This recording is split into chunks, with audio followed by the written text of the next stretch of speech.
हाल ही में supreme court ने एक ऐसा आदेश दिया है जिसने सड़कों पर रहने वाले लाखों बेजुबान जानवरों के भविष्य पर सवालिया निशान लगा दिया है। आखिरकार क्या है ये आदेश और क्यों इस पर इतना बवाल मचा हुआ है? सुप्रीम कोर्ट ने दिल्ली एनसीआर में आवारा कुत्तों की बढ़ती समस्या को गंभीरता से लिया है। कोर्ट ने अधिकारियों को 8 हफ्ते के भीतर सभी आवारा कुत्तों को पकड़कर शेल्टर होम में स्थानांतरित करने का निर्देश दिया है। कोर्ट ने साफ तौर पर कहा है कि सड़क पर कोई भी आवारा कुत्ता नहीं दिखना चाहिए। इसके पीछे मुख्य कारण कुत्तों के काटने और रेबीज के बढ़ते मामले बताए जा रहे हैं, जिससे जनता, खास करके बच्चे, महिला और बुजुर्ग की सुरक्षा खतरे में पड़ रही है।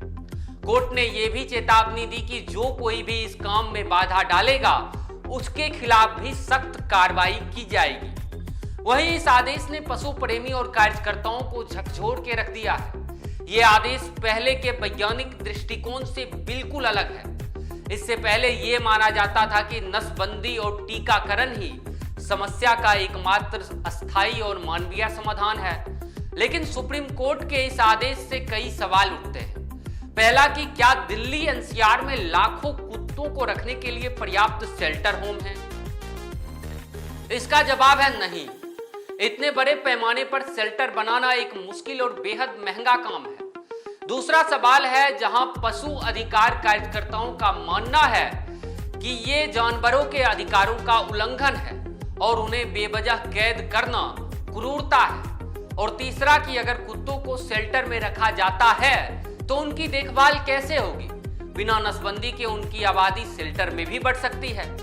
कुल मिलाकर ये आदेश सरकार के लिए एक बड़ी चुनौती है। ये सरकार की पुरानी नाकामियों को भी दिखाता है, जैसे सरकार के पास पहले से ही नसबंदी और टीकाकरण जैसे कार्यक्रम के लिए पर्याप्त फंड और ढांचा नहीं है। ऐसे में लाखों कुत्तों को पकड़ने और उन्हें रखने के लिए संसाधन कहां से आएगा? और अगर सरकार इस आदेश को लागू करती है तो क्या वो ये सुनिश्चित कर पाएगी कि ये काम मानवीय तरीके से होगा? कुत्तों को पकड़ने और शेल्टर में रखने की प्रक्रिया में उनकी सुरक्षा और स्वास्थ्य का पूरा ध्यान रखा जाएगा? ये एक बड़ा सवाल है। फिलहाल कई लोगों का मानना है कि इस समस्या का एकमात्र अस्थायी समाधान है नसबंदी और टीकाकरण। ये न केवल कुत्तों की संख्या को नियंत्रित करता है, बल्कि रेबीज जैसे बीमारी को भी फैलने से रोकता है। ये एक वैज्ञानिक और मानवीय तरीका है। वहीं सुप्रीम कोर्ट का ये आदेश भले ही सार्वजनिक सुरक्षा को ध्यान में रखकर दिया गया हो, लेकिन इसे लागू करना एक बड़ी चुनौती है। फिलहाल ये देखना बाकी है कि सरकार और प्रशासन इस आदेश को कैसे लागू करती है। क्या वो इस आदेश को एक अवसर की तरह लेंगे ताकि एक ऐसी अस्थायी और मानवीय नीति बनाई जा सके जो कुत्तों और इंसान दोनों के लिए सुरक्षित हो? बाकी इस पूरे मामले पर आपकी क्या कुछ राय है? क्या कुछ सोचते हैं आप? क्या इस तरीके से लाखों कुत्तों को पकड़कर शेल्टर होम में रखा जा सकता है? कमेंट बॉक्स में बताइएगा।